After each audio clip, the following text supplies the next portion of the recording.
Muchas gracias, senador presidente, compañeras y compañeros senadores. La liberalización que ha experimentado la economía nacional en las últimas décadas provocó que se pasara de una estructura de monopolios públicos a una concentración de monopolios en manos privadas. Los nuevos dueños de las empresas que fueron públicas implementaron una estrategia económica de altas barreras a la competencia en sus respectivas actividades que alentaron una desmedida concentración del ingreso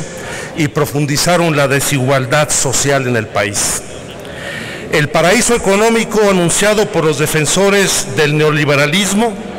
de ofrecer mejores y más baratos bienes y servicios derivados de la privatización se ha venido abajo. México es hoy uno de los países más desiguales del mundo y registra una evidente concentración económica en importantes actividades que han tenido severos impactos negativos en la población, particularmente en los productos básicos para garantizar la calidad de vida de los mexicanos. Es el caso de la distribución de harina de maíz, de la producción y distribución de carne de pollo y huevo, alimentos procesados, el pan industrializado, la distribución y venta de medicamentos, las cadenas de autoservicio que constituyen verdaderos monopsonios que han demeritado y desmantelado el pequeño comercio, el sistema financiero, la minoría, el transporte terrestre y aéreo, entre otros muchos casos. Se trata claramente de monopolios que presentan prácticas que han conducido a la desaparición de empresas y fuentes de empleo o a la integración de estas a las empresas dominantes. La recientemente creada Comisión Federal de Competencia Económica ha reconocido que existen altas barreras que enfrentan productores y consumidores en mercados donde hay baja efectividad de los instrumentos institucionales para combatir los monopolios y sus prácticas, y en consecuencia existe un rezago en competitividad, lo que tiene impactos negativos en el poder adquisitivo de las familias, en el costo de los insumos de las empresas y en el desarrollo económico y social de nuestro país. Por consiguiente, es muy importante que la ley de competencia que hoy discutimos sea un verdadero instrumento regulador del Estado mexicano que evite la simulación que se venía presentando en materia del control de las grandes empresas monopólicas. La nueva ley de competencia económica debe cumplir con los principios rectores que se establecieron en la reforma constitucional para garantizar la libre competencia y concurrencia, así como para prevenir, investigar y combatir los monopolios, sus prácticas monopólicas, las concentraciones y demás restricciones al funcionamiento eficiente de los mercados y sancionar toda aquella actividad que constituye una ventaja exclusiva e indebida en favor de una o varias personas en perjuicio del público en general o de una clase social determinada. De la misma manera, la nueva ley debe prevenir, investigar y combatir las restricciones al funcionamiento eficiente de los mercados, eliminar las barreras a la competencia y a la libre concurrencia, regular el acceso a insumos especiales, así como la desincorporación de activos, derechos, acciones o partes sociales como instrumento para eliminar los efectos anticompetitivos en el mercado. Hay que reconocer que la minuta recibida por la Cámara de Diputados fue objeto de diversas modificaciones que enriquecieron y fortalecieron la autonomía del órgano regulador y definieron nuevas facultades o precisaron atribuciones. Es el caso del tema de transparencia y rendición de cuentas, donde en los artículos 12, 49 y en los transitorios se garantiza que los estudios de evaluación de desempeño de la autoridad de competencia en sus distintas vertientes, prácticas monopólicas, relativas y prácticas monopólicas absolutas y concentraciones se desarrollen de manera transparente y de forma profesional.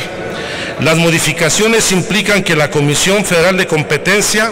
podrá solicitar estudios que evalúen el desempeño de las facultades que se le otorgan a la Comisión, mismos que serán elaborados por académicos y expertos en la materia, independientemente de la autoridad.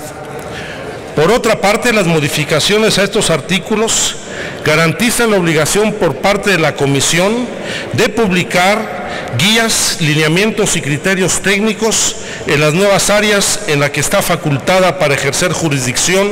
identificando los insumos esenciales, las barreras a las condiciones de competencia o la desincorporación de activos en tiempos razonables.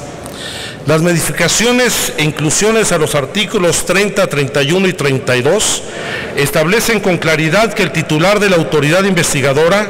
deberá cumplir con un perfil profesional específico, con lo que se busca garantizar que la autoridad investigadora y el Pleno sean independientes entre sí, así como lo mandata la reforma constitucional. De la misma manera, las modificaciones al artículo 131 garantizan que el proceso de desincorporación de activos, cuando aplique, resulte procompetitivo y eficiente, ya que la Comisión deberá incluir un análisis económico que justifique su imposición y que la misma supera sus efectos anticompetitivos en beneficio y bienestar del consumidor. Pese a estos avances, hay que señalar que quedan todavía temas pendientes por incluir en esta legislación. En primer lugar, el referente a daños y perjuicios, ya que el artículo 134 de este dictamen se establece que aquellas personas que hayan sufrido daños o perjuicios a causa de una práctica monopólica o una concentración ilícita podrán interponer las acciones judiciales en su defensa ante los tribunales especializados en materia de competencia económica, radiodifusión y telecomunicaciones hasta que la resolución de la Comisión haya quedado en firme. Esta disposición representa un fuerte obstáculo para la recuperación del daño económico derivado de prácticas monopólicas y concentraciones prohibidas. La nueva ley debería prever que los agentes económicos o personas que sufran daños y perjuicios como resultado de una práctica anticompetitiva o una concentración ilícita tendrían derecho a exigir a los agentes económicos responsables ante tribunales especializados en la materia que esos fueran reparados y resarcidos inmediatamente. También deja de lado un tema fundamental, el del acaparamiento, la especulación y el establecimiento de precios máximos a bienes y servicios de consumo popular, pues se limita en este dictamen solamente a establecer la medida para fijar precios máximos cuando es en un fenómeno donde existe escasez de los mismos, lo que deja un gran margen de maniobra al acaparamiento, la especulación y el establecimiento de precios desmedidos, particularmente en la canasta básica. En materia de mercados relacionados, en el artículo 54 se menciona que para tipificar esta práctica monopólica relativa será necesario demostrar que esta práctica tenga o pueda tener como efecto en el mercado relevante o en algún mercado relacionado desplazar indebidamente a otros agentes económicos. Sin embargo, el proyecto del dictamen no contiene ninguna definición de mercado relacionado, como tampoco contiene una serie de elementos que permitan tipificarlo. La ambigüedad de este concepto de mercado relacionado en la actual legislación ha generado muchos problemas al momento de evaluar riesgos anticompetitivos. Pongo por ejemplo la aprobación de la adquisición del 50% de la empresa Iusacell por parte del consorcio Televisa, que estuvo vinculada a la idea de un mercado relacionado sin que se llegara a conocer a cabalidad el significado de este concepto, por lo que hemos sugerido que la nueva ley de competencia contenga una definición explícita de este concepto para fortalecer el margen de acción y el alcance de las autoridades de competencia en nuestro país. Esos, entre otros casos, quedan aún pendientes. Hubo avances que debemos reconocer y destacar la voluntad de los senadores Héctor Larios, presidente de la Comisión de Comercio, José Ascensión Orihuela, de Fomento Económico, Armando Melgar, de Productividad, quienes con un esfuerzo y con apertura no solamente se hicieron modificaciones a la minuta original, sino también en los últimos momentos se han atendido las reservas que en lo particular habíamos marcado al momento del dictamen de las Comisiones Unidas. Yo quisiera terminar citando a un clásico de la economía. Yo sé que a muchos de los aquí presentes les sacará urticaria, pero quiero recordar y citar a uno de los clásicos de la economía, que por cierto no era economista, a Carlos Marx, cuando decía: en la vida práctica encontramos no solamente la competencia, el monopolio y el antagonismo entre la una y el otro. El monopolio engendra la competencia y la competencia engendra el monopolio.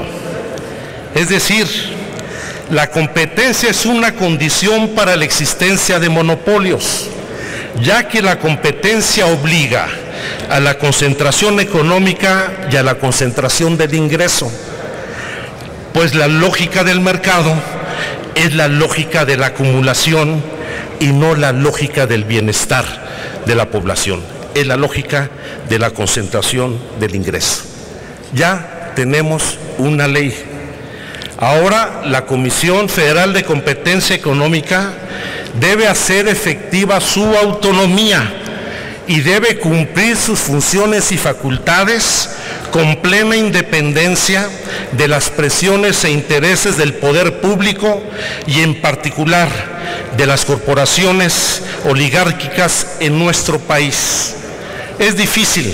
en un país donde tanta concentración existe del ingreso ir a fondo. Vamos a ver de qué están hechos las y los integrantes de esta comisión, que hoy tienen los instrumentos legales fundamentales para frenar la actividad monopólica, la concentración de la actividad económica, pero particularmente para ayudar a que los consumidores, los ciudadanos, tengan acceso en mejores condiciones a los bienes y servicios que significan su bienestar. Por su atención, muchas gracias.